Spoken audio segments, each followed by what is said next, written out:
we want to use them. We want them to occupy all the positions that they can occupy. And I'm going to push for rule power as your president. So, ladies and gentlemen, these are the reasons. I'm not saying we have done everything. We are still facing challenges. You see challenges that we are facing recently on the exchange rate, recently on the power outages, but we are going to deal with all of these problems. I don't have any doubt in my mind. We see problems, we solve, and so we are going to solve the challenges. But we have a vision. I have a vision for Ghana. I believe in possibilities. I want you to give me the chance to change this country, for us to work together. God bless you. Thank you very, very much.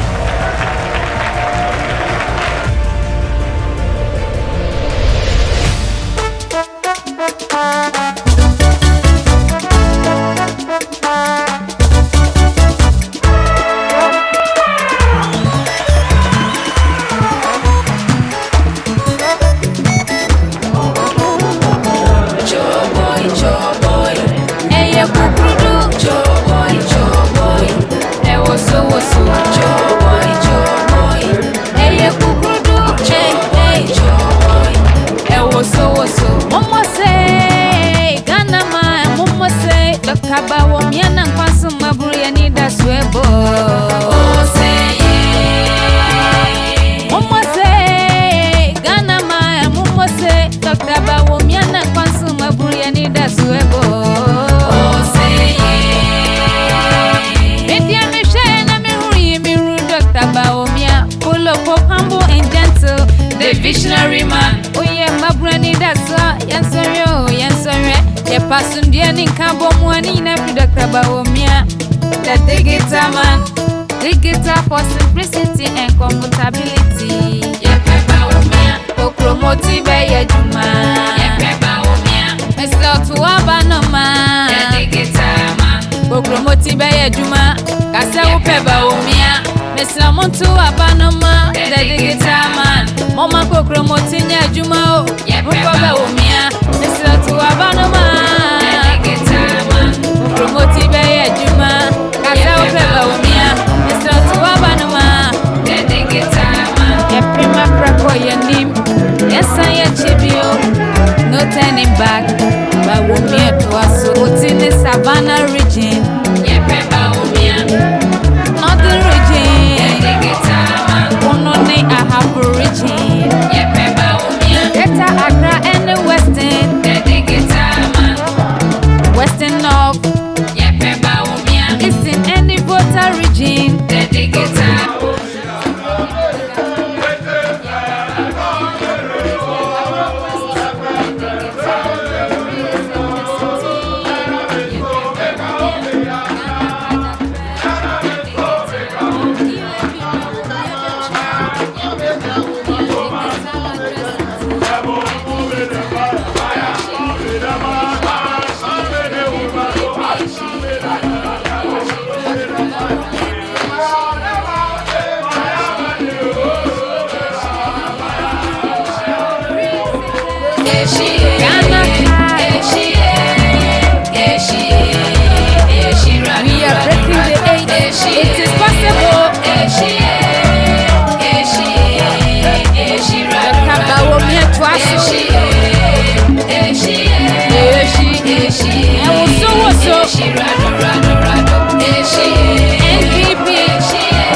Bawumia na kwasu maburi ni daswebo.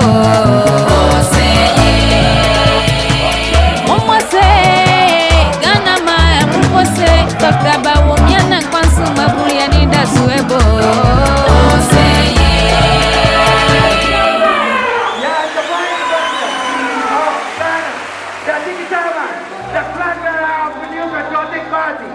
Yes, and Haji Dr. Mahmoud Bawumia, the Vice President of our body, the digital man, the Vice President Dr. Mahmoud Bawumia is in the building. Let's wave our flag. I want to see the flag out. Let's wave the flag. I want to see the flag out. Everybody, I want to see the flag president, the flag bearer and the leader of NPP. Let's wave the flag. The flag bearer and the leader of NPP. Let's wave the flag. The flag bearer and the leader of NPP. Let's wave the flag. Yes, the digital man, Al-Hadi, Dr. Mahmoud Bawumia is here. Let's wave the flag. Yes, let's wave the flag. Let's wave the flag. The flag bearer of our body, the digital man, Al-Hadi, Dr. Mahmoud Bawumia. Yes, yes, yes, yes. Yes, the national president of Ghana. The national president of Ghana. The national president of the Republic of Ghana. Vice President Al-Hadi, Dr. Mahmoud Bawumia. Let's welcome the flag bearer of NPP. The flag bearer of NPP is here. The flag bearer of the Republic Party. The flag bearer of the Republic Party. Let's welcome him. Al-Hadi, Dr. Mahmoud Bawumia is in the building. Yes, yes, yes, yes. The new leader, the flag bearer, the new leader, the flag bearer of the Republic Party. The flag bearer here, let's welcome him. Al-Hadi, Dr. Mahmoud Bawumia. Al-Hadi, Dr. Mahmoud Bawumia. Yes.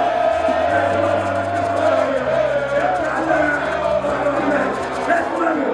Let's love it. Let's love it. Let's love it. Let's love it. Let's love it. Yes. Yes. Yes. Just like that, I want everybody. Al-Hadi, Dr. Mahmoud Bawumia. It's in the building. It's in the building. Yo.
So we wouldn't waste any more time. We shall invite Bishop Eric Amwa to pray for us to begin the event. Bishop Eric Amwa to begin.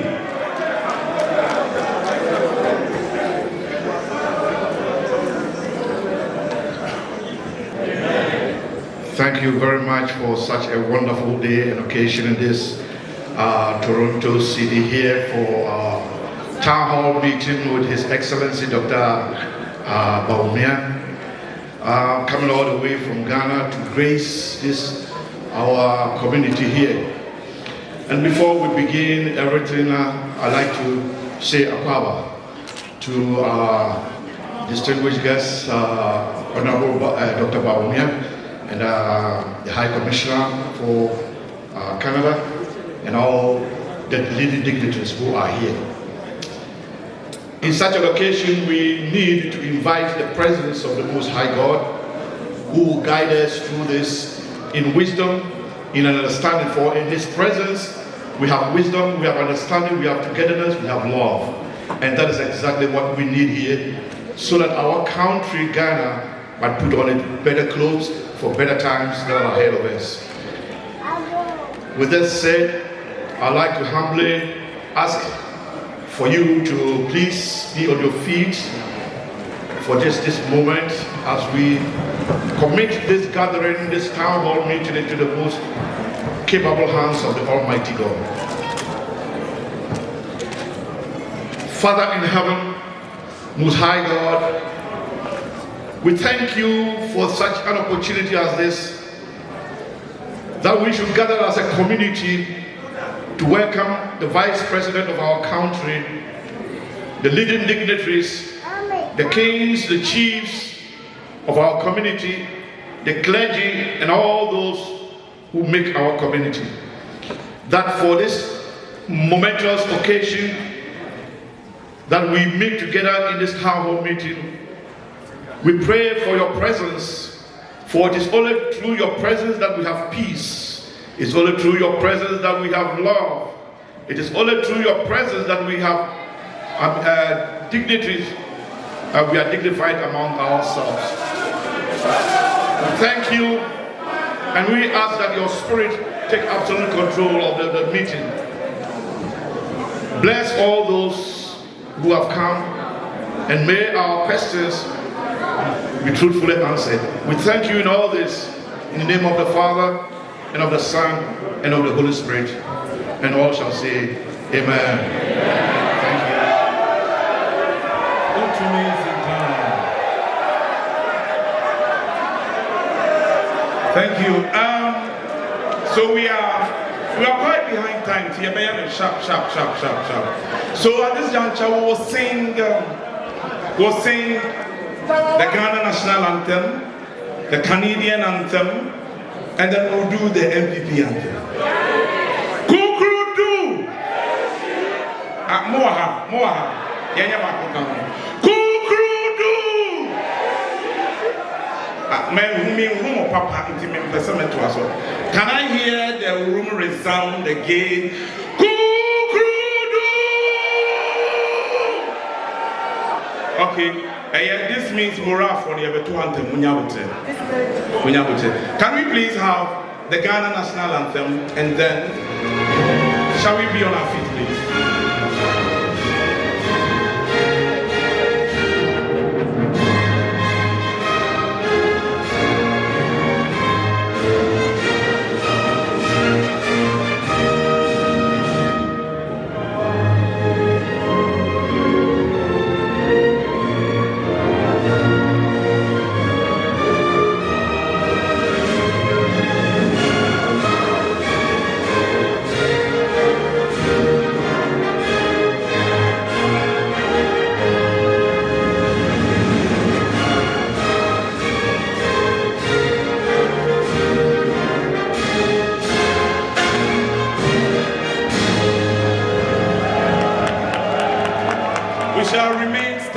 Whilst we do the Canadian National Anthem.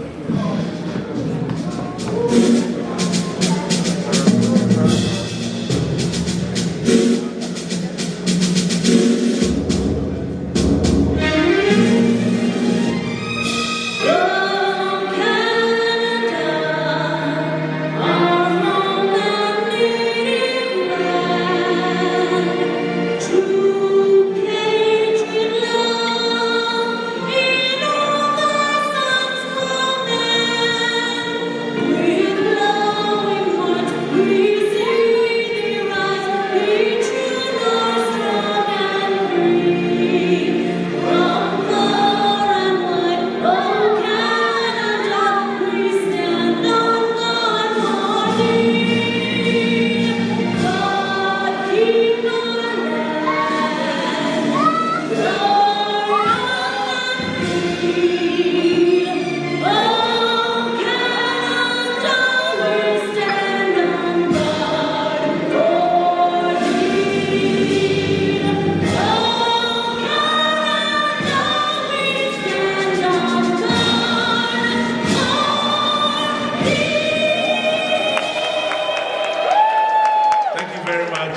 We shall invite the organizer for NPP Canada. NPP Canada. Mo.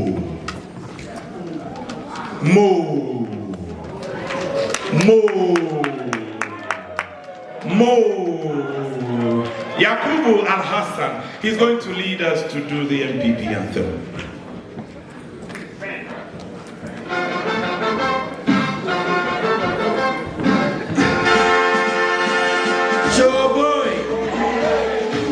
The new party, we are the new patriotic party, the elephant, I will say, we shall win to save Ghana. The elephant, I will say, we are born to save Ghana. We are born to save Ghana. We are born.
NPP is the best party in Ghana. Thank you very much. Thank you very much. Thank you so much for indulging us.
at this juncture, we would invite the Secretary for NPP Canada to introduce dignitaries for this evening. Secretary, Mr. Samuel Esifi, is going to introduce the dignitaries. Thank you. Kukrudu! Kukrudu! Kukrudu! Esin Rado,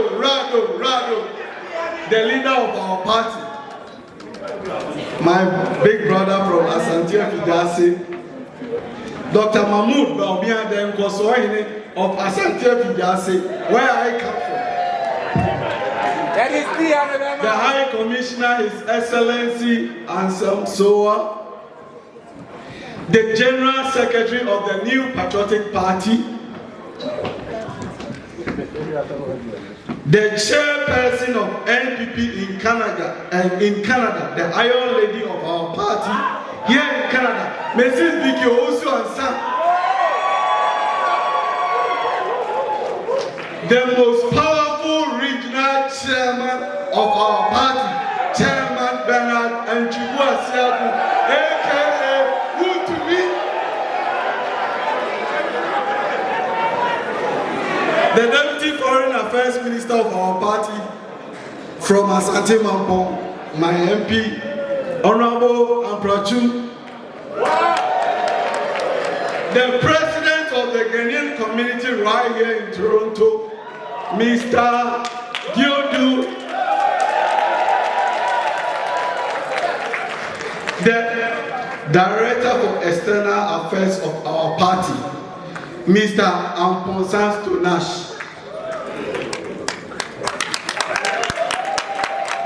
the regional women organizer of our party for Ashanti region, Mrs. Ampuma, the former General Secretary of our party, Mr. Kobneji Ejapon, the incoming one.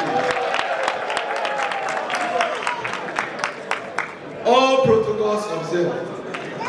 I deem it a great honor to introduce our dignitaries here.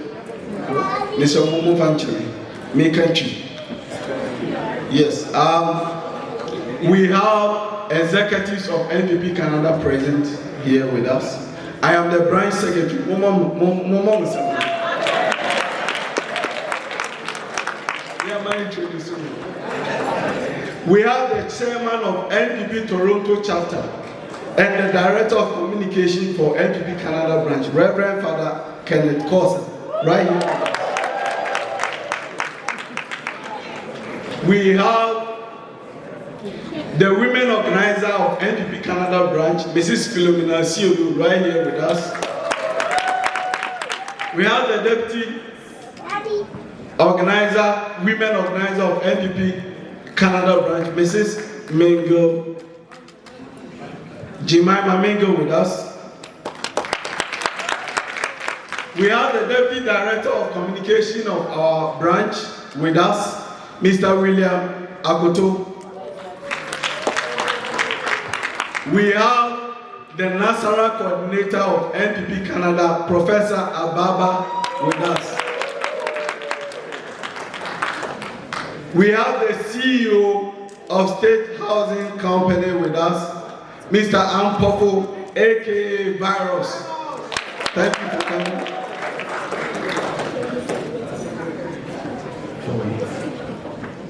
Okay. We have the director in charge of diaspora campaign, Dr. Echampong, right here with us. Welcome, Doctor.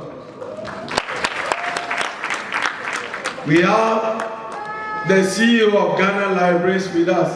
Welcome, Honorable. Okay.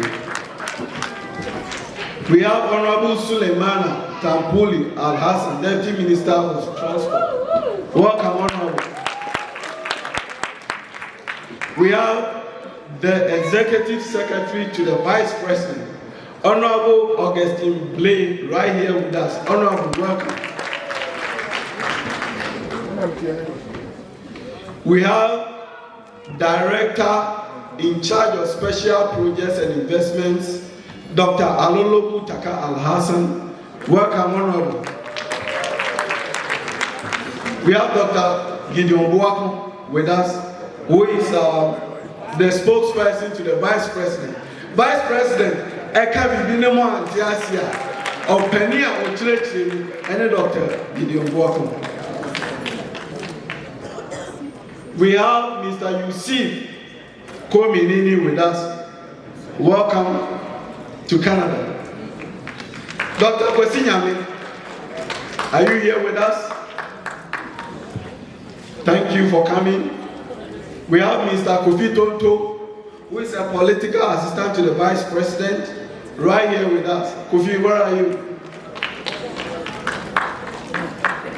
We have Mr. Ahmed Isahaku, who is a technical economic advisor to the Vice President. Is he here?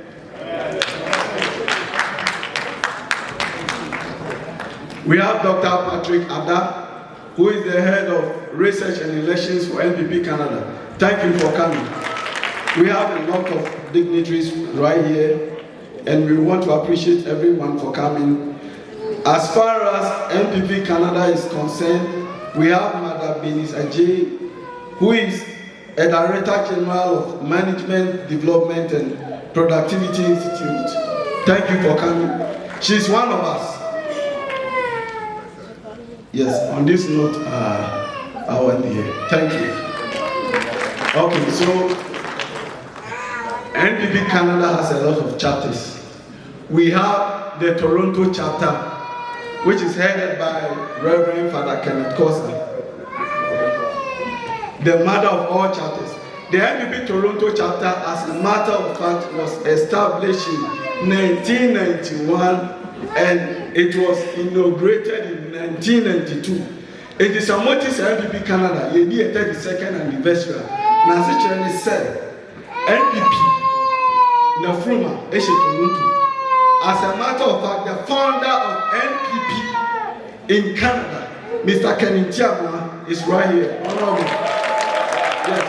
This is the man who founded NPP in Canada. We have the former chairman of NPP Toronto chapter, Mr. Francis Jomo, right here with us. We also have Mr. Abankwa, a founding member of NPP in Canada way back in 1992. Nana Opopuwa Oyehini Ewomenshia Nana.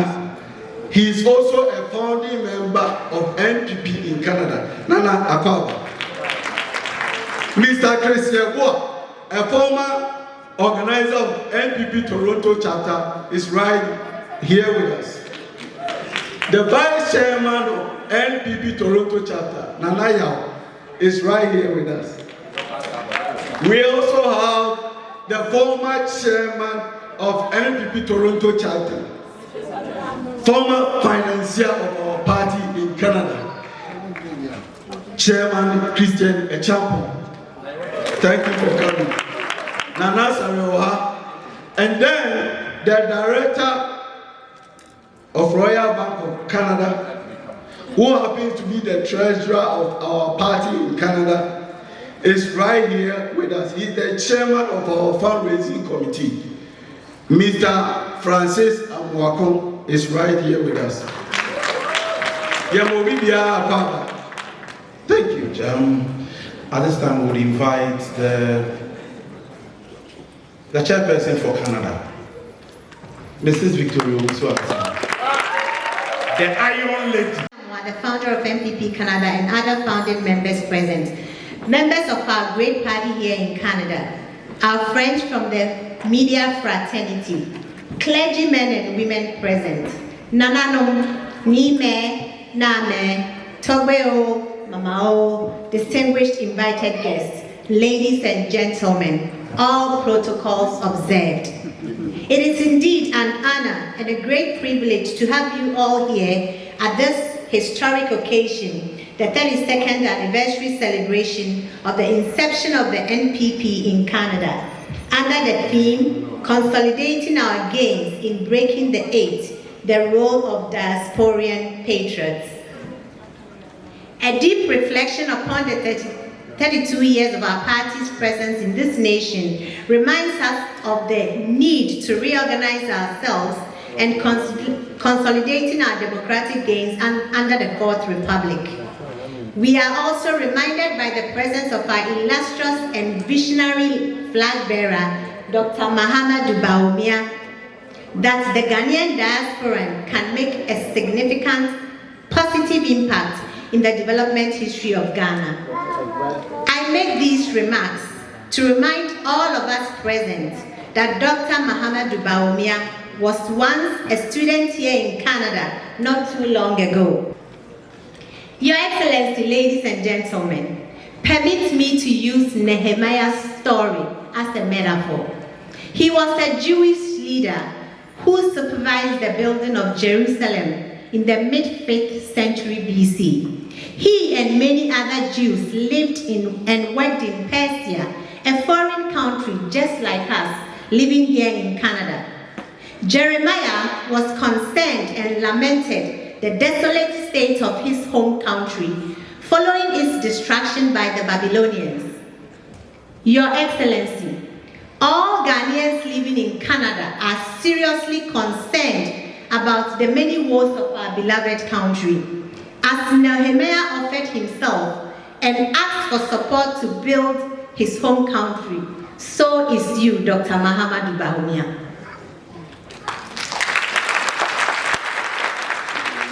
In this town hall and in many other encounters, Dr. Bawumia seeks our ideas, mandates, and buy-in. Let us support him and what he seeks to do for Ghana. Let us speak well of him and promote him. Ladies and gentlemen, let us all take the message he brings today and spread the good news among all our friends, be it online, within our circles of influence during this campaign period and beyond. May God bless our homeland Ghana and make our nation great and strong. Thank you. Ejipong here. All protocols observed, please. And I also wish to say Nananum, Nana Himanum, distinguished invited guests, fellow compatriots, ladies and gentlemen, a very good evening to you. It is my greatest pleasure to welcome you all to this important town hall meeting with His Excellency Dr. Mahamudu Bawumia, Vice President of the Republic of Ghana. My warmest welcome goes to His Excellency the Vice President and his high-powered entourage from Ghana. We are indeed honored and pleased to have him here with us today. He has taken time out of his busy schedule to have a special encounter with us, particularly you, the vibrant Ghanaians and the diaspora. As you may be aware, His Excellency is the flag bearer of the New Patriotic Party. He is here to have a face-to-face interaction with us and to keep us abreast with the developments in our beloved country. And more importantly, to obtain from you comments and suggestions on how to build our nation to make it great and strong. On this note, I would like to officially welcome you, His Excellency, to Toronto.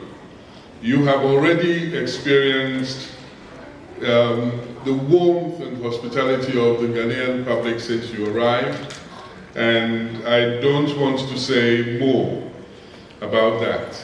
We are, of course, reminded of the enormous potential which exists within our community to drive economic growth and development both in Ghana and here in Canada.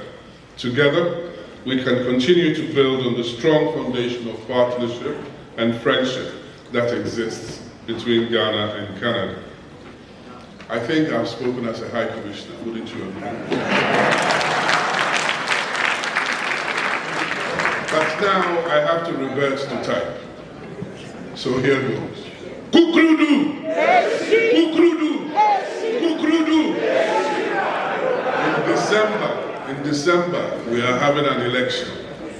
And I want to tell all of you that we have to win this election. We are going to win this election. And therefore, your support is needed. Dr. Bawumia needs your support. So I want you all, in whatever way you can, to support this man. because he is a visionary. He can transform Ghana. In the words of John Ejekun before, he's a man of destiny. And therefore, we wish him the best and we support him. Please, let me hear from you. Please, Canada.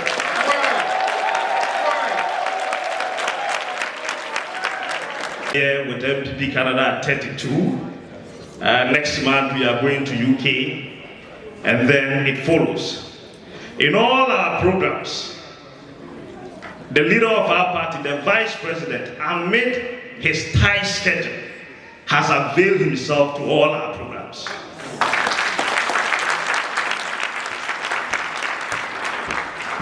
Not only that, when the vice president announced his campaign team, he did not leave the external branches and persons in the diaspora out.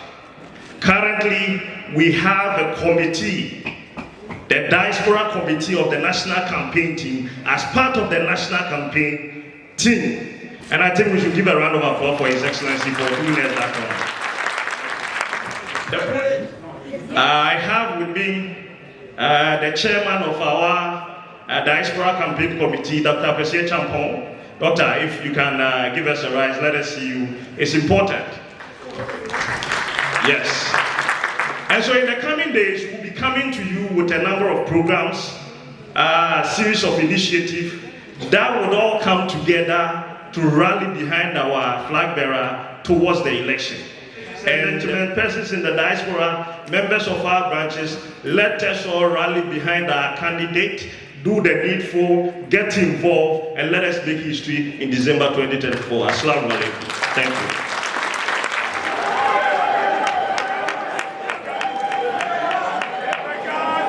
You see, the one said we will be able to coming.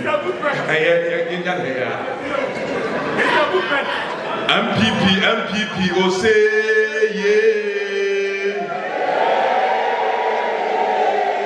MPP Canada will say yeah. MPP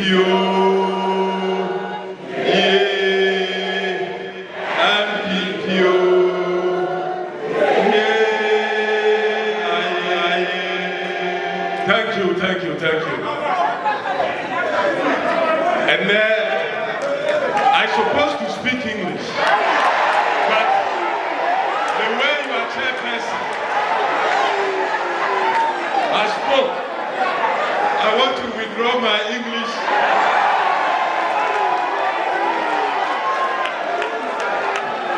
I have been advised by General Secretary and Kampoli.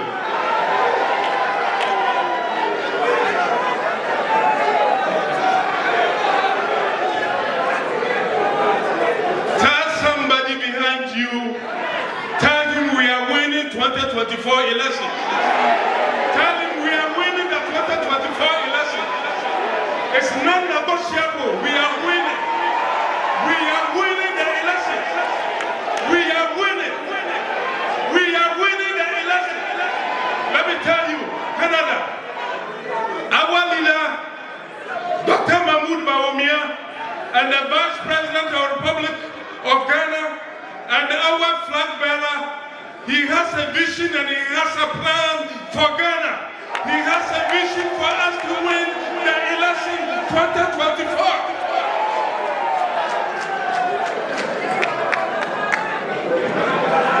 At the moment, yesterday and today I had the opportunity to drive all or some of the major roads of Canada. And I have seen a lot of development in Canada. And I can say that when His Excellency, the Vice President, became the President of the Republic of Ghana, all our roads, we are going to challenge the Canada. We are going to challenge that. All our roads is going to be tied.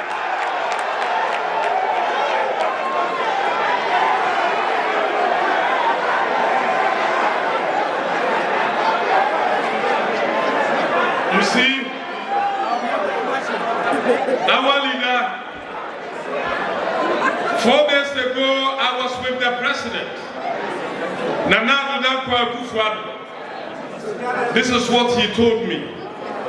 He said, in NPP now, nobody is powerful than our vice president, the leader of NPP, and our flag bearer. He said since from 1992, nobody has had 3 important positions like this. So, he is going to use it for us to break the 8th. All this power he has consolidated. He is going to use this power for us to win the 2024 election. If all this will be possible, we will need your help. You have to call somebody for somebody to call somebody at home. You see, since from the COVID time, 2020, Ukraine and the Russia war, we are aware that the whole world has changed. But sometimes, the way our opponents are propagating, telling people that is the only Ghana that has facing the problem is not true. Ghana is better. Ghana, we have peace. Ghana, we have peace and we have jobs for the boys. And I'm going to tell everybody that we are going to work hard and win power 2025 so that all our youth can get jobs from 2025 upwards. May God bless Canada. May God bless Canada. You are 32 years you are celebrating. May God use it to bring power to NPP. And we are going to work hard in Ghana. We are going to work hard. But remember, you are called to Ghana also is very important. Because a lot of people are depending on you, the money you send at home. All of you have houses in a home. So call them. That is the only one political party. It's the only NPP who can bring good policies and good programs. You remember National Health Insurance, do you remember? Do you remember one district, one factory, do you remember? Are you aware of Agenda 111? You know? And I'm telling you, do you know almighty free education? Do you know that now in Ghana, your country, my country, our country, now all the students are benefiting from free laptops? Are you aware? No country can develop without one political party who stay in power for long. So the NPP, we should work hard to break the 8 so that our country can compete Canada. May God bless you all. I love you. I love you. I love you all. Thank you. Thank you. Thank you. In fact, we needed the Adua dance because after Chairman went to me as charge of the room, we needed some people to come and come the temple for us. And Chairman went to me as very consistent. Anytime that he says he will speak to you, he speaks English. The chairman, next time, no, remember what English, so no, say be a country anymore, and they are married. Your Excellency, our Vice President, the second gentleman of Ghana, the presidential candidate of the New Patriotic Party, the leader of the New Patriotic Party, and inshallah, 13th December, the president-elect of Ghana, and January 7th, President of Ghana 2025.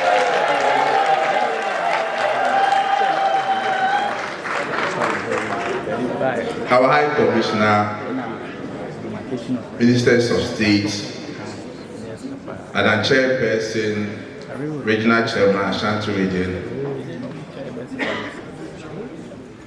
National Officer here, Director of External Affairs, my senior, the former General Secretary of our party, Mr. Pamela Japon. We need to clap for him.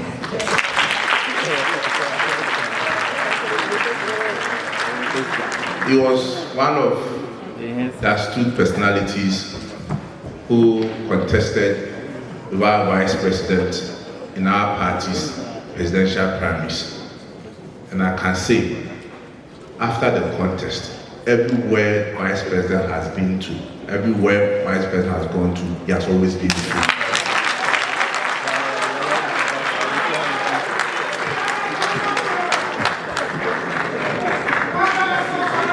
This evening, my work is very simple. As I indicated, the party went through presidential primaries successfully, and we elected our presidential candidate for the 2024 elections. Again, the party has been able to hold its internal parliamentary primaries in all the 276 constituencies. It was done peacefully. We are going to our elections in 2024. I know this is a town hall engagement. The reason why we are here is to listen to the presidential candidate of the New Patriotic Party, to listen to his vision, to listen to the good message he has for Canada and the good people of Ghana. Yeah, I share more Henry. You are Bushman for Ghana. Some may move her and first come to fear. Yen Yam Bushman for Mundity. And some are Yebeka. And now said, it will be fear the boyfriend, your count of Muti. In 2024 elections, Ghanaians are going to the polls. Now, you're called to our as some may say a catchy Bushman for, and as some may say in Atias and say, the Pamino in the Dikawa can see. You are Bawumia and the Bako Kama.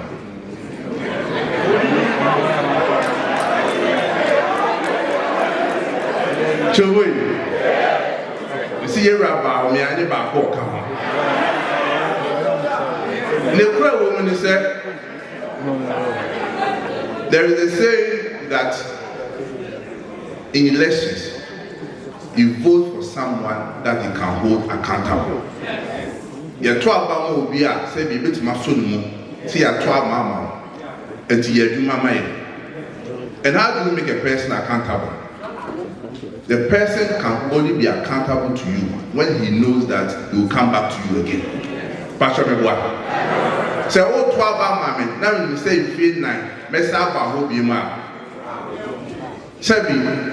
And you may be a Libya, may John say, me didn't win a year, the Sabbath one number 12 mammy. Now, Sebi, say, Miss all 12 mammy. Now, Miss Samba will be a man. Miss Uncle Lesbia, can you hold me accountable? No. Those are some of the things that should be running through our minds. Said 2024 about one, we have a candidate, if by God's grace and by God's grace when he wins. Or better have a Ghana for in 2028. And it's our candidate we are in the likely event to now all some people. So in 2015, we had a president in Ghana. And in the heat of demonstration and strikes, General Fushian Ebusani said, demonstration strikes on my opinion when he said. Also, who demonstration and see what I know and this was a person who was seeking for re-election, and he made that statement. Imagine that the person becomes a president. I want some for election people, and no no, or baby before. why we are pleading with you. We know Ghana, just like any other countries, have gone through tribulations. You have had challenges. You may not see a buy or man or heaven. You be a year. Sebi, a momo at the warrior. There are good times, there are bad times, there are ups and downs. But oh warrior, very much or that. So when you say, and no crowd, much back, it's not a good baby. And that is the person of Dr. Muhammad Bawumia. And we said, I throw challenge to all of us here, and even to NBC. Say from 1992, you started to say year 12 under the 4th Republican Constitution. We have never had a vice president. 1 year in March, the son of Timaka said, really, every year. But the moment back, I bet Mark I said vice president to an person, or my penny year, man, not so yet, man. The citation and their cost. So imagine, say, even as vice president, I was moving. How much more when he becomes the president?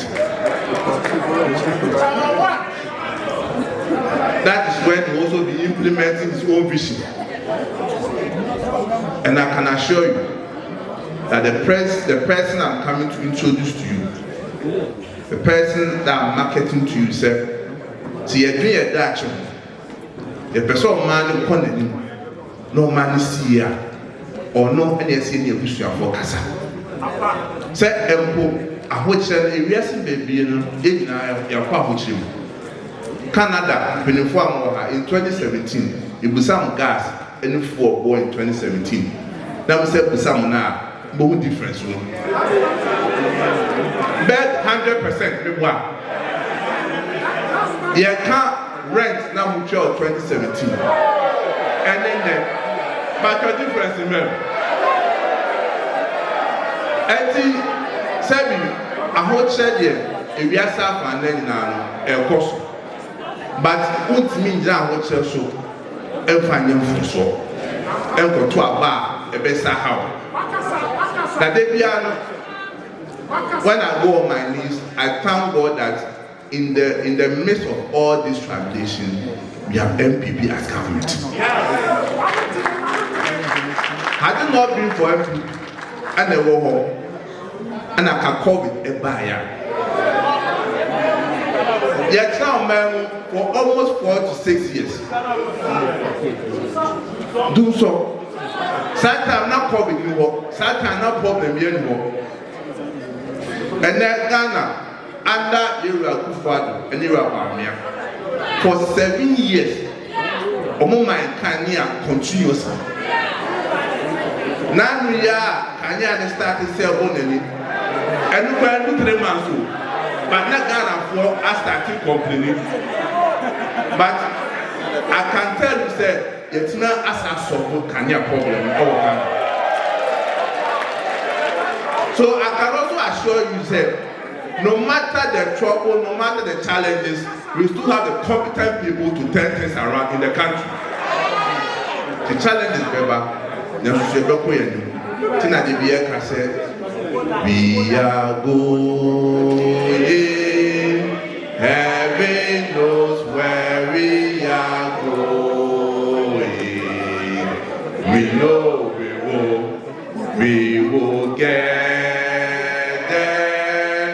Heaven knows how we will get there. We know we will. It's gonna be hard, we know.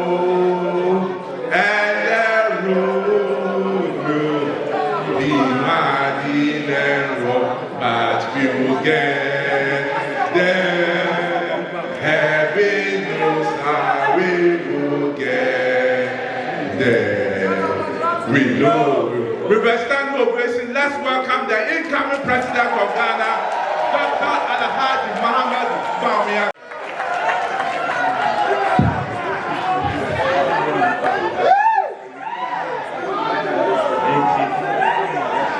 Thank you very, very much. Most appreciated. Please have a seat. Thank you very much.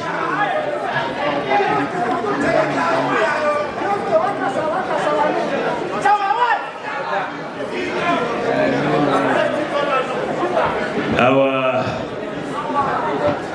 Deputy Minister for Foreign Affairs and MP for Mampong, Deputy Minister for Transport and MP for Gushegu, the High Commissioner for Ghana to Canada, our General Secretary, our Chairman of NPP, the Ashanti region, the Chairperson of NPP Canada, the President of the GCA, Nananom, our chiefs from the Zongo and our imams, distinguished clergy here present,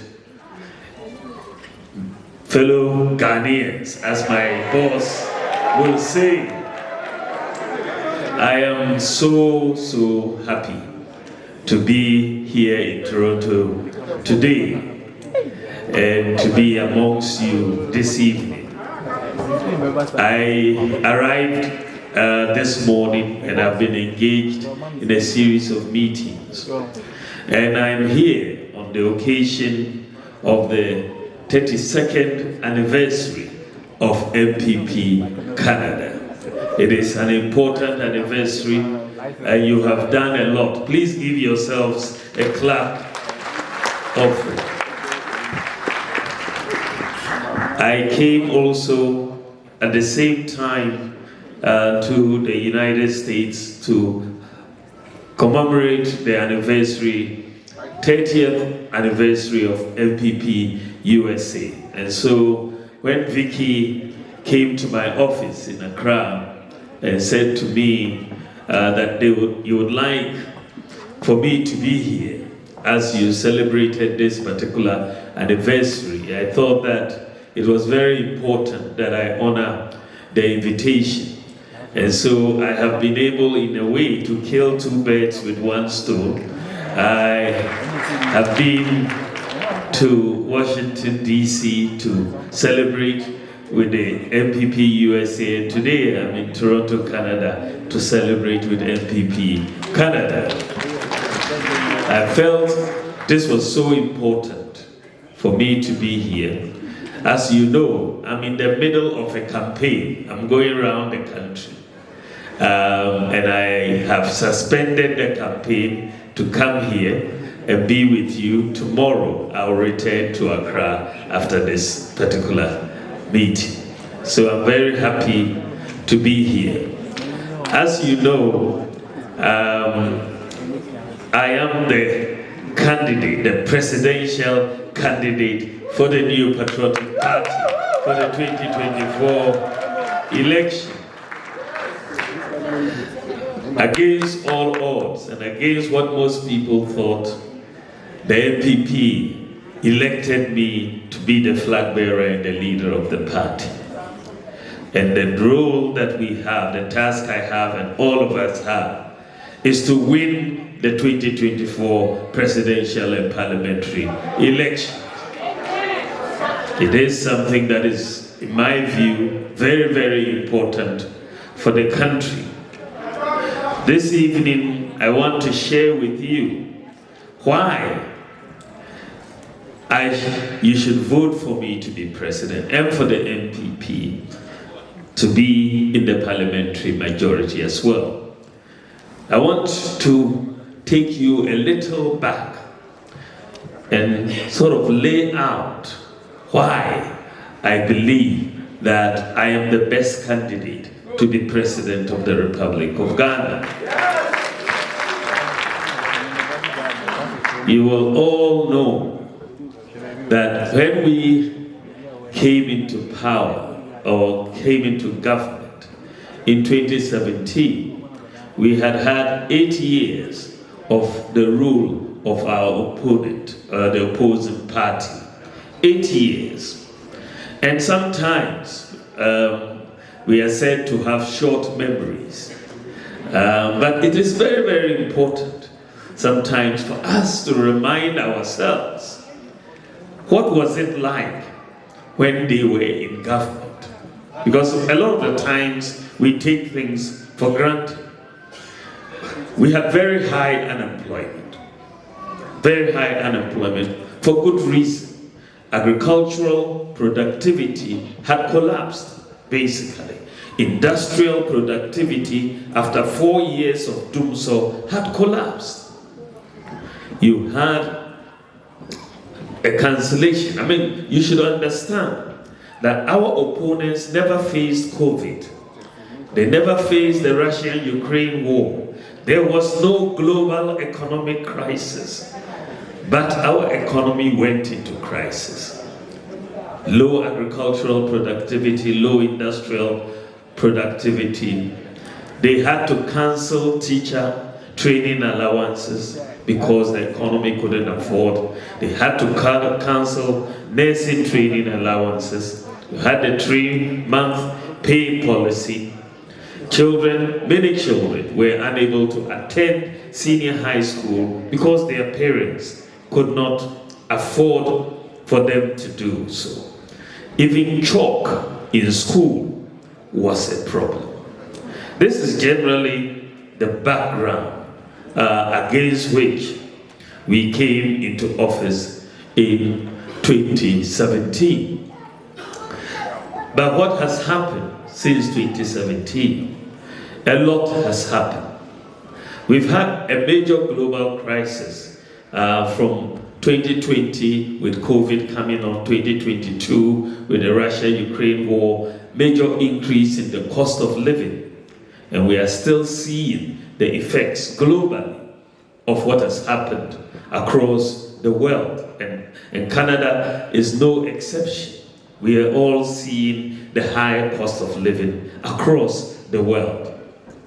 But notwithstanding what we have been through with COVID and the Russia-Ukraine war, on all the major metrics of development, when you tend to compare what we have done versus what we have inherited, you will agree with me that the NPP government has done much, much better than what we inherited in 2016. In the area of agriculture, our agricultural growth is double what we inherited in 2016. It's 6%, double what we inherited. Agricultural production has gone up. Rice imports have come down by 45%. Industrial output has increased. And we have created more jobs than any other government in the Fourth Republic and probably in the history of Ghana. Over the last 7 years, up to 2017 through 2023, we created 2.1 million jobs, the highest of any government. 1.2 million jobs in the public sector and 975,000 jobs in the private sector, all documented. When they were in office, they were creating unemployment. They were not creating jobs. And that is the situation that we have had. Even during COVID, we were not laying off people. We didn't lay off anyone in COVID. We were rather hiring more nurses in the health sector and more people. And so our performance in the area of jobs, we haven't said that we have created all the jobs. There's still more to do. But compared with our opponent, we have done much, much better in the area of jobs. We have constructed more roads than any other government in the Fourth Republic. There's still more roads to be done, but no other government in the Fourth Republic can compare to us. We've constructed more airports than any other government in the Fourth Republic. More railway has been built than any other government in the Fourth Republic. More public libraries have been built than any other government. More courts have been built. More classrooms than any other government. More hospitals. We are implementing at the moment Agenda 111. We are building 111 hospitals to make sure all districts have hospitals. We should finish about 40 to 50 of those hospitals this year and complete the rest next year. More fish landing sites than any other government, more sanitation facilities than any other government in the Fourth Republic. And that is the result, that has resulted in the lowest rate of cholera that we have had so far in the Fourth Republic under our government. We have had more sports facilities constructed in Ghana under our government than any other government in the Fourth Republic. When we came into office, there were only 3 astroturfs in the whole of Ghana. Today you have 150 astroturfs in Ghana. We've constructed 10 multi-purpose sports stadia, built the Botema Sports Stadium, the University of Ghana Sports Stadium, and that is very, very remarkable. We have, to help our digitalization program, we have pushed through fiber optic cable networks in the country. Across Ghana, since we've been into office, the NCA licensed fiber optic cable since 2017 that we have put in place accounts for 93% of all the NCA licensed fiber optic cable in Ghana. 93%. In terms of rural telephony, we have expanded rural telephony sites from 78 that we inherited to 1,070 that we have done so far. We have implemented the one constituency, one ambulance, and therefore resuscitated the national ambulance scheme, which is working. The Zongo Development Fund is another policy that we brought into place. We have completed over 200 projects in Zongo communities across Ghana. We have really done a lot in the area of primary school education, secondary school education, and tertiary education. In the area of secondary school education, we have implemented the flagship free senior high school education. That is a major policy, and we should not really underestimate its impact. This free senior high school education has resulted in an increase in enrollment for students from 800,000 in 2016 to 1.4 million at the end of 2023. This is a 75% increase in enrollment. Just think about it. Between independence and 2016, almost 60 years, total enrollment was 800,000. And in just 7 years, we've gone from 800,000 to 1.4 million. And you know, this is today in Ghana is what is very, very interesting about the data that we are seeing is that more girls are going to school than boys. More girls. We've achieved gender parity. In 2016, for every 100 boys in senior high school, there were 68 girls. Today, in 2024, for every 100 boys in senior high school, there are 106 girls in senior high school. So we have achieved gender parity. We have achieved, this is why, for the middle class in Accra today, finding a maid is difficult. Very difficult. Because the parents have taken all of them to school. And that is what we are expecting. And that is what we should see. In addition, the highest enrollment rate into senior high school is coming from the poorest communities. And that is what we want to see. The top 5 regions in terms of enrollment in senior high school are the 5 northern regions. The top 5 regions. These are the poorer parts of the country. And so it tells you that they appreciate the opportunity to go to school. And the financial constraints were a big problem for our people. And this is where we are seeing. But what is even more important, we were worried at the time when we introduced senior high school, was about quality of education. Would the increase result in a lower quality? That was the big question. And so it was an area we were paying a lot of attention. But the data has now come to prove that in fact quality has improved and not reduced as a result. When you look at the senior high school examination at the WACC level, the core 6 subjects, the pass rate in 2016 was 41% in the core 6 subjects. In 2023, the pass rate is now 64%.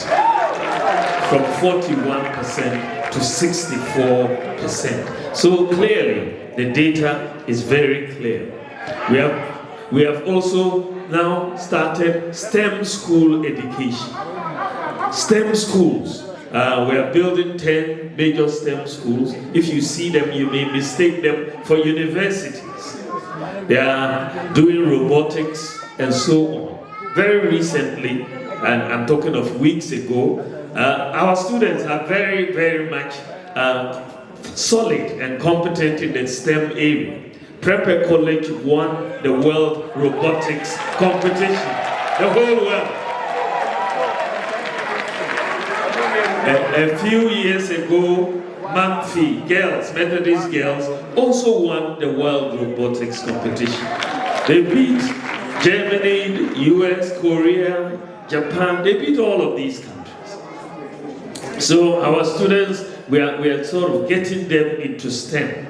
And that is, we've restored the teacher training allowances, we've restored the nursing training allowances, we've invested the most of any government in technical and vocational education, 6 billion Ghana cedis in the last 7 years.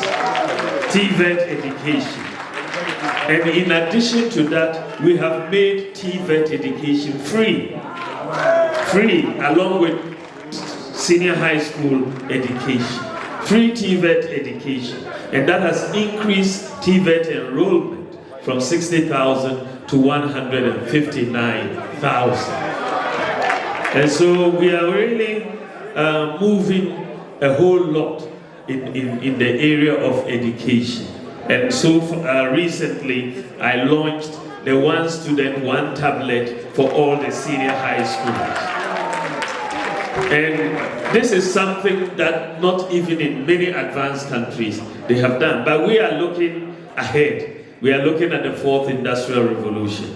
We want our students to be prepared. So we've put all their textbooks, all their past questions, all the videos that relate to lessons on their tablets. And they can go learn along with their colleagues and their teachers across.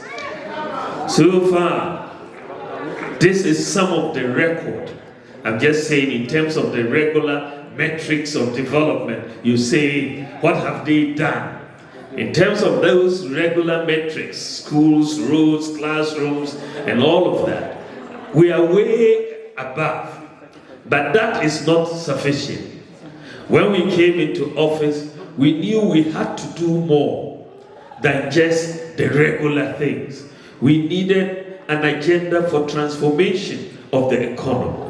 The transformation of the economy was one that we were, as I said, looking to position Ghana in a place that we will be full participants in the 4th Industrial Revolution. Africa and Ghana missed the 1st Industrial Revolution, the 2nd and the 3rd. And so we said we are not going to miss the 4th Industrial Revolution. So the president gave me a special task to focus on bringing Ghana forward into the modern digital age. And so I have been really pushing this, our dear country, in the direction of the digital age and preparing for the 4th Industrial Revolution. I I came to the conclusion, way before we came into government, I published a book in 2010, and that book was on Africa and our development challenges. The conclusion of that book in 2010, before we came into office, the final conclusion, the final paragraphs in the book was a conclusion that said that Africa, we need to digitalize if we want to be competitive. The economy of the world is going in a digital direction, which means you need data, you need systems. Systems is what will get us forward, not, just manual approaches to things and who you know. So I've been pushing this transformation agenda, and when we came into office, it was an opportunity to put things into practice. So we started off with the Ghana card and the issuance of the Ghana card, which President Kufuor had passed the law in 2008, but not much had been done about it. Since we've been in office, we've issued the Ghana card for 17.6 million adults, almost 90% of our adults Ghanaians.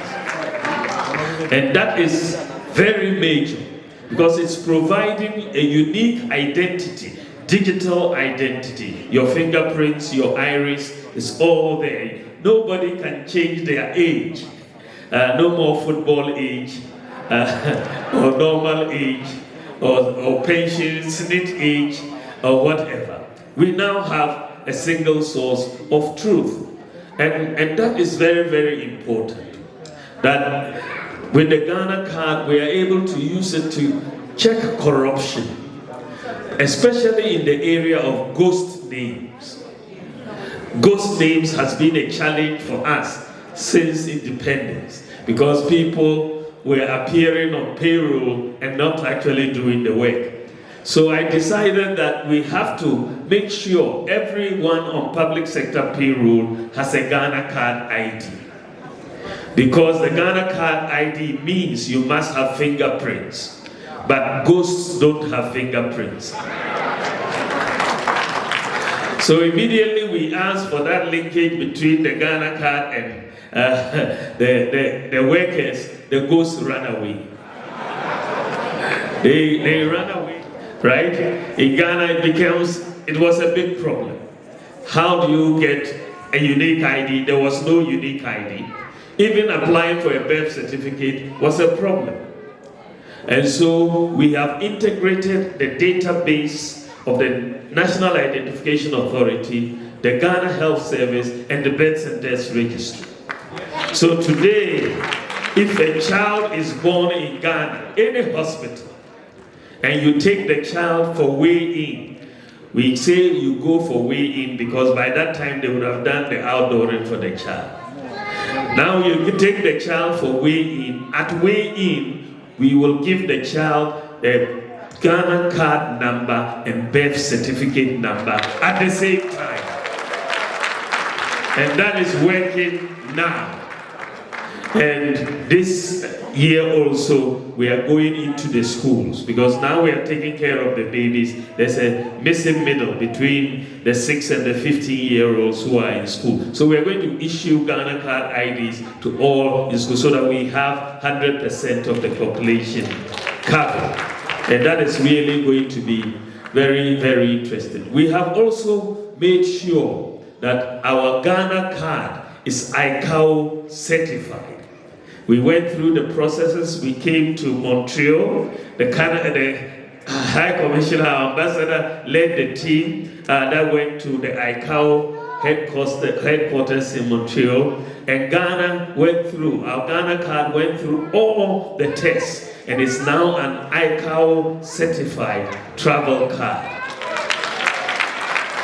So where we are, if someone from Ghana travels outside and loses their passport, they can take their Ghana card and board a plane and get back to Ghana. It will be accepted by the airports all over the world. It doesn't mean that you can take the Ghana card and travel out of Ghana. We haven't gotten there yet, but you can travel to Ghana from outside. I want to let you know that the National Identification Authority is getting ready to come out and start the issuance of the Ghana cards to the diasporans like you here. So it is going to be something that we are doing. Now, we've also made the Ghana card number your tax identification number. When we came into office, only 4% of the adult population, 4% had tax identification numbers. 4%. So if it means that 96% did not have. So the tax authorities couldn't even chase you. But we made a decision and said that the Ghana card number should be the tax identification number. Immediately we did that, the ratio of people with tax identification numbers went up from 4% to 85%. So now 85% of adults have tax identification numbers. The Ghana card is also your SNIT number, it's also your national health insurance number. We have linked it to your SIM card, we have linked it to your bank account, we're linking it to your driver's license. It's going to be linked across all of the databases. So whatever you do, your Ghana card will be needed. And so we can see everybody's profile across the databases, and we are really integrating that. We have implemented a digital address system in Ghana. We are only the second country in the world to have a fully wholesale digital address system, which we are leveraging on GPS to do. Only the second country in the world to do so. And so today in Ghana, you can find everywhere. Whether it's even on water or on land, you can. Once you get the digital address, you can go there. And so we no longer have to rely on the white seller or the blue house on the left and so on to get to places. So we are fully got digital addresses, and whether you live in Nima or Agbogloshi or East Legon, you all have a digital address. Everybody is included in the whole thing. We also had a problem where many of our people did not have bank accounts. So I proposed mobile money interoperability. You all knew that if you had MTN, you couldn't send money to Vodafone or Airtel Tigo. You had to go to people of the same network. And if you had a Momo account, you couldn't transfer money to a bank account. So I proposed the mobile money interoperability, which would make sure you could send money within the telcos and between the telcos and the banks as well. And we accomplished mobile money interoperability, and now you can do exactly that. And Ghana is the first country in the whole of Africa to do mobile money interoperability of this nature, the whole of Africa. And that has practically given bank accounts to over 90% of our adults, because your Momo account practically functions like a bank account. You can receive money, even remittances that you send to your relatives in Ghana, it now lands on their mobile phone. And they no longer have to go to Western Union to queue. And at any time of day or night, they can get their money. And Ghana now is the fastest growing mobile money market in Africa because of what we've done. Fastest in, and your medical records would appear. And that is what we are doing. And so if they transfer you from Krankwanta to Kolebu Hospital, you don't need to take the folder to Kolebu. Just get to Kolebu and say, this is my ID. The doctors will put it in, and all your medical records would appear in Kolebu, and they will deal with it. So by next year, we would have finished for all clinics, all CHIPS compounds, and so on. And we are moving.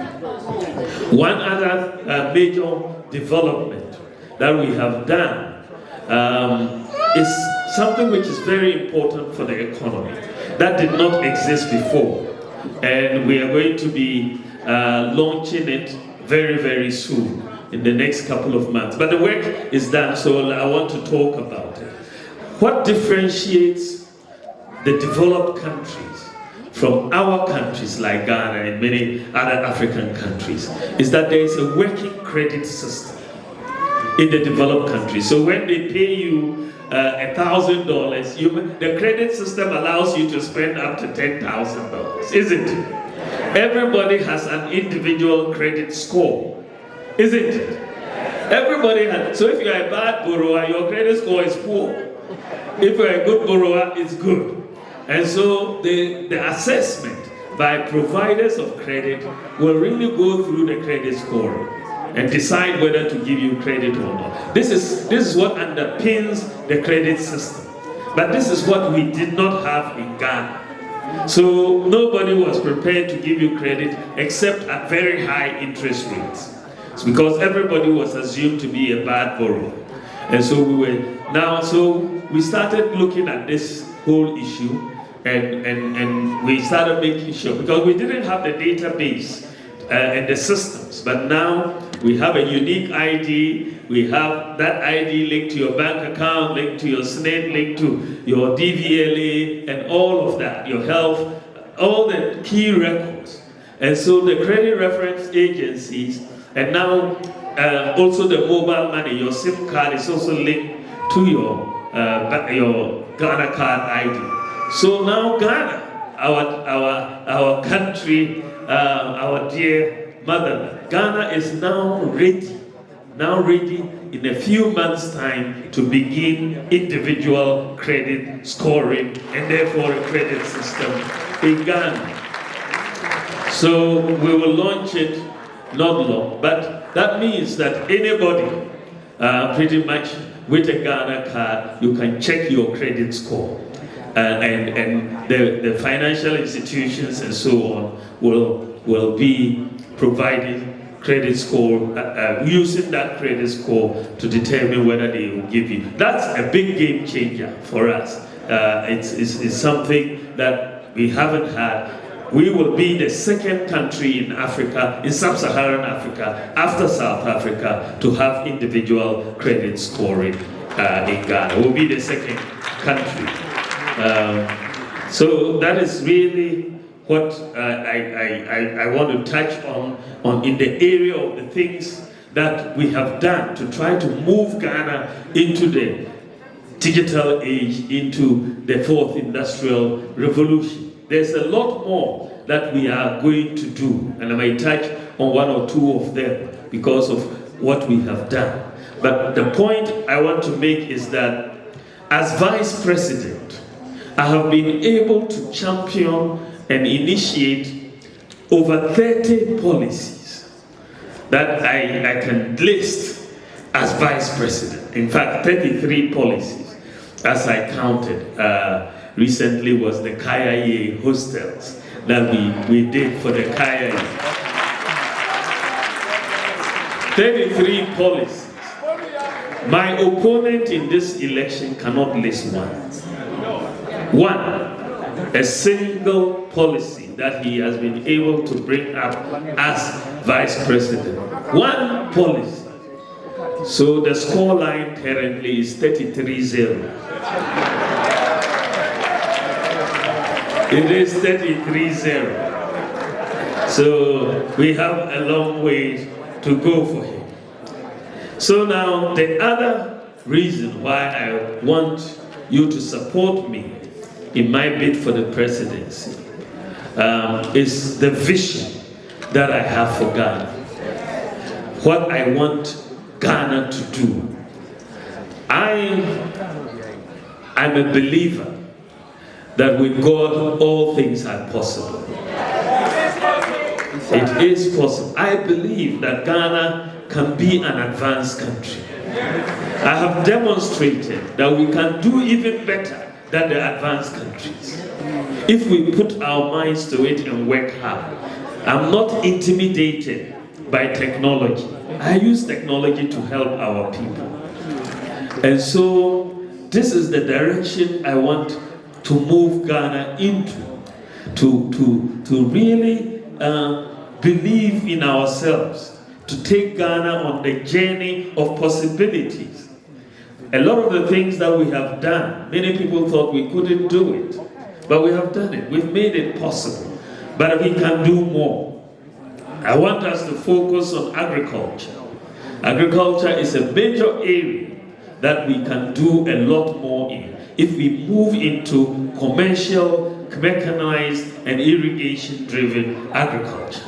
That is a big, big area where we can, increase output and bring in a lot of technology, satellite technology, sensors, irrigation, all the chemicals, the inputs, and so on. So agriculture is definitely one area I want us to focus on, to increase output and reduce food prices. The second area I want us to focus on is to bring down the cost of electricity by less reliance on fuel-generated power and more reliance on solar power. I want to move Ghana into solar power generation.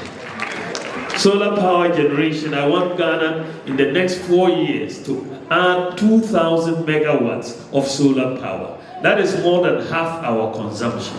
And if we do that and we add Akosombo to it, then we will really be relying more on the renewables. And that will really dramatically bring down the cost of power. And this is where we want to do. But I just don't want to say we are going solar and therefore we want to import solar panels. No, I want us to manufacture solar panels in Ghana. We are not going to import them. The technology exists. We'll set up the factory. Because when you are doing 2,000 megawatts, that's a lot of solar panels. It's better for you to manufacture them yourselves, and then you can export to the sub-region and we will become a hub. In terms of public transport, I want Ghana to move away from fuel-driven public transportation to electric vehicles. We are moving into electric vehicles. That will reduce the cost of transport for our people. Today, if something happens in the Middle East, fuel prices go up and our people have to face higher prices of transport. But if we bring in electric vehicles, which we are going to do, the cost of transport will reduce by at least 40%. And that is going to be big. And so we are bringing in, we are trying to bring in 200 buses this year for proof of concept, so that the public will see that in fact, if we go electric, the cost of transport will come down. And this is what we are doing in this area. I also want us to reduce government expenditure. I want us to do smart spending. So far, government tries to do everything. But I believe in the private sector. I believe that if government leverages on the private sector, we can do even much more. Why do I say this? I've led the digitalization in Ghana so far. But we've been successful in the digitalization because it's the private sector that has led it. It's not the public sector. They have spent the money. Ghana Card is a private sector that has led it. Digital address, the same thing. E-pharmacy, the same thing. Ghana.gov, the same thing. Private people, if there is an incentive, they will spend the money and you will get the benefit. And so I want us to reduce government expenditure so that if it is about building dormitories or hostels or whatever, tell the private sector, if you build it, we will rent it from you. They will build it. And we will rent it from you, and then we will be able to get that. So once we do that, you want to buy buses, why go and pay cash for all the buses? Lease the buses and pay a little over time and get everybody to have the buses. So you don't need to go and pay cash and not be able to buy buses, and you're waiting to accumulate all the cash before you buy. But you don't need to do that. Let's think in the terms of credit and allow the private sector to help us. The next major reform I want to bring into Ghana is our tax system. Our tax system needs reform. What we have had is a system that is burdensome to businesses and burdensome to individuals. It isn't transparent and people don't understand it. So I want to bring in a very transparent tax system and one that makes compliance easy. I studied tax systems across the world, and I realized that the #1 tax competitive country in the world is Estonia. So the second part of the taxes I want to reform is on import duty. The import duty is a major problem. Our import duty regime sometimes is not explicable or understandable. Sometimes you think you are bringing in something and you are going to pay 1,000 cedis. The thing arrives and they say it's 1,500 cedis. You are not able to pay, they confiscate it and sell it for 200. Isn't that the case? So I want a much more simple and transparent import duty regime. There are two things that I want to introduce. The first is to move towards flat taxes in cities on import duties. In cities. Flat taxes in cities. So if you are a spare parts dealer and you are bringing in a 40-foot container of spare parts, then you know that this 40-foot container, for example, is 20,000 cedis. That is the price. That is the duty. So when it arrives, it's 20,000 cedis. There's no kululu anymore. It's 20,000 cedis. If it's rice, 40-foot container, you know what it is. Then that makes compliance very easy. And everybody will know there's no difference between when the importer ships the good and when it arrives. There will be no difference. Nobody will tell you the exchange rate has changed, so you have to pay more. We have put it in cities so that everybody will also respect our currency. Because the current situation is when I think about it, is very negative for our pricing. Because when people have to pay more duties anytime they bring in goods, it means they will put the prices onto the consumer. Isn't it? The consumer will have to pay more. And even when they are selling the good at those prices, they are thinking of, when I sell and I am going back, will I be able to afford? Then they will put more price on it. So this import duty regime is negative for us. It's inflationary. It adds more and more to pricing. So I want to change it and move to a flat import duty regime for this one.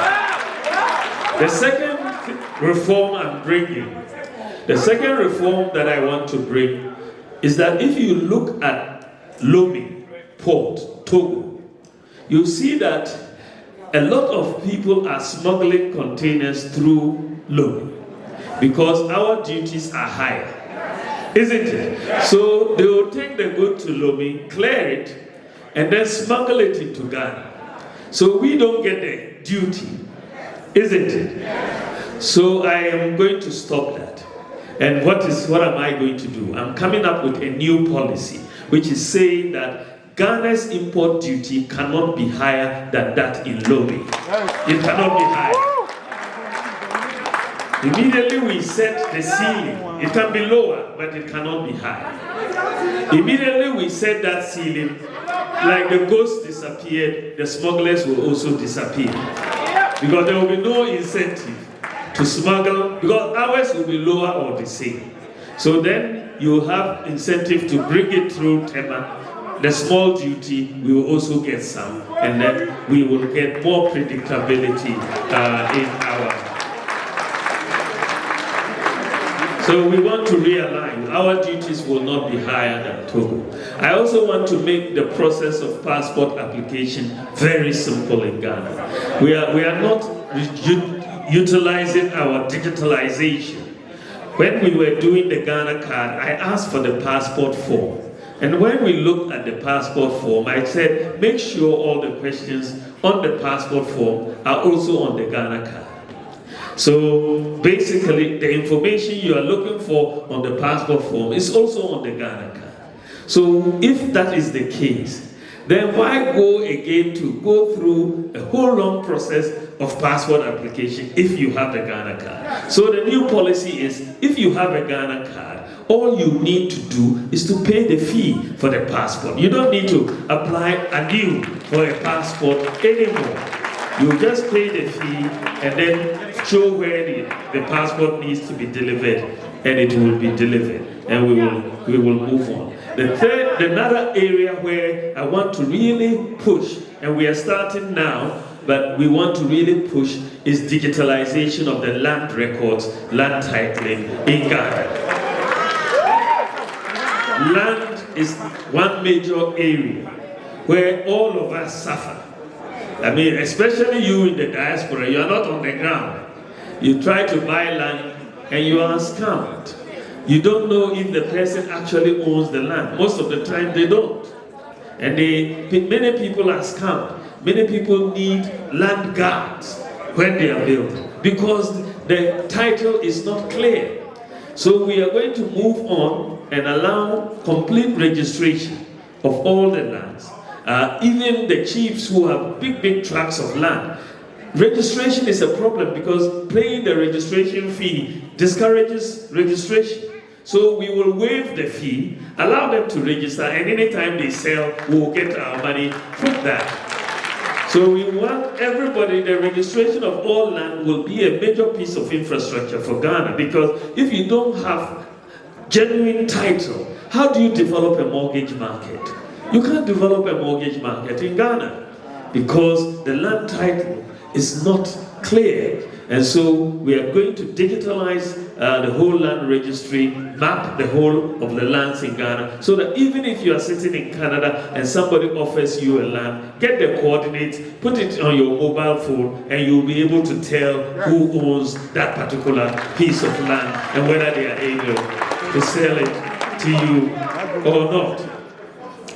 We are going to really make sure that our natural resources are maximized. You know, we are formalizing the small-scale mining sector, making sure that there is responsible mining, building a lot of community mining schemes, and helping them. I want to set up a minerals development bank that will help the mining sector. I believe that the indigenous mining sector can also grow to be large-scale miners and mine responsibly without having to go into water bodies to destroy our environment. We need to regulate them, and I think that that is the way that we are going to do.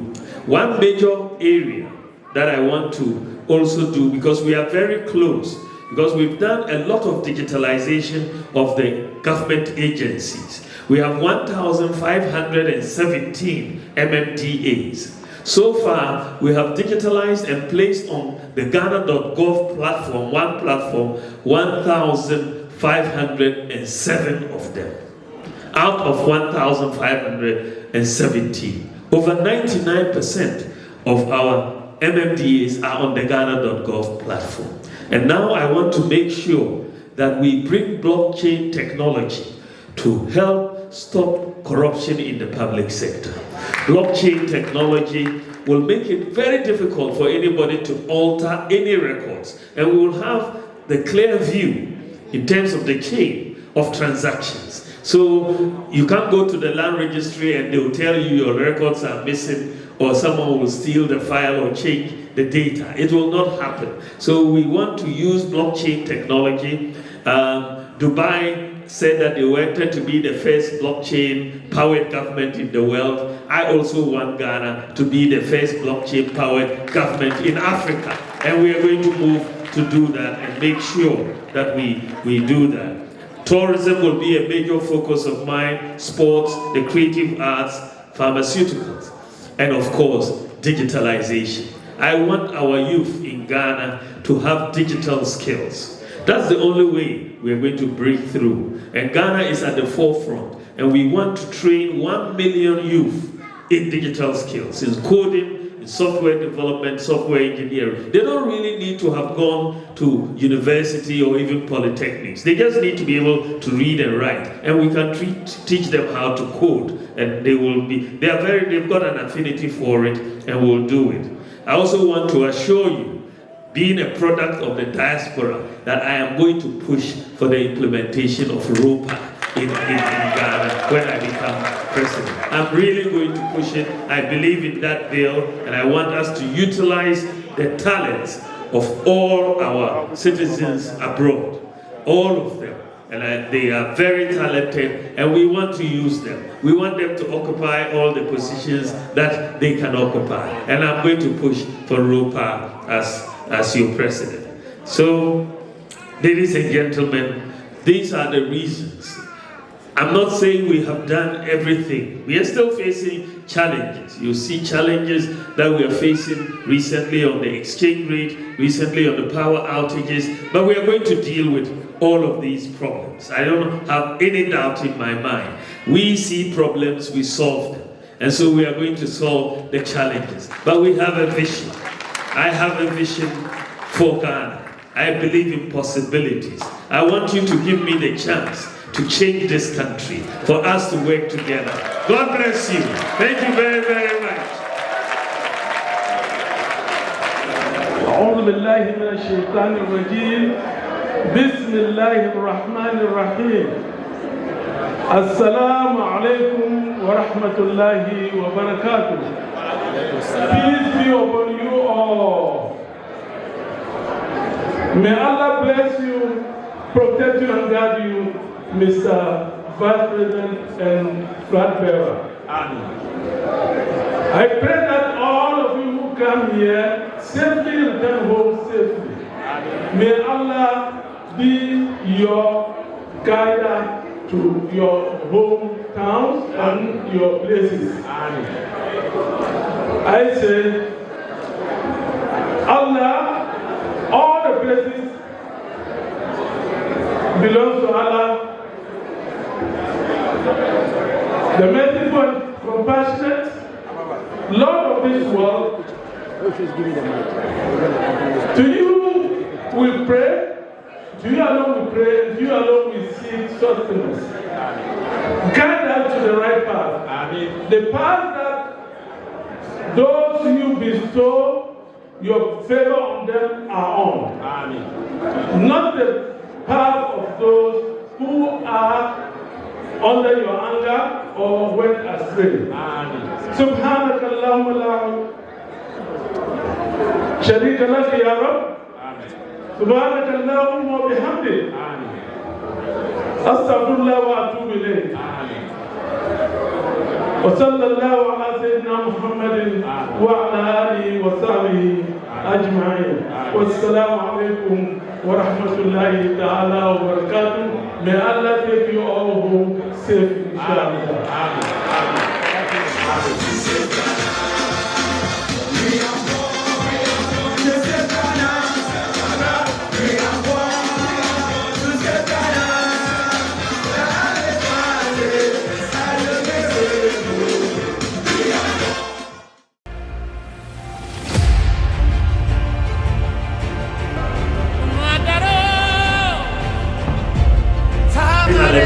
And we want to use them. We want them to occupy all the positions that they can occupy. And I'm going to push for ROPA as your president. So, ladies and gentlemen, these are the reasons. I'm not saying we have done everything. We are still facing challenges. You see challenges that we are facing recently on the exchange rate, recently on the power outages, but we are going to deal with all of these problems. I don't have any doubt in my mind. We see problems, we solve them. And so we are going to solve the challenges. But we have a vision. I have a vision for Ghana. I believe in possibilities. I want you to give me the chance to change this country, for us to work together. God bless you. Thank you very, very much.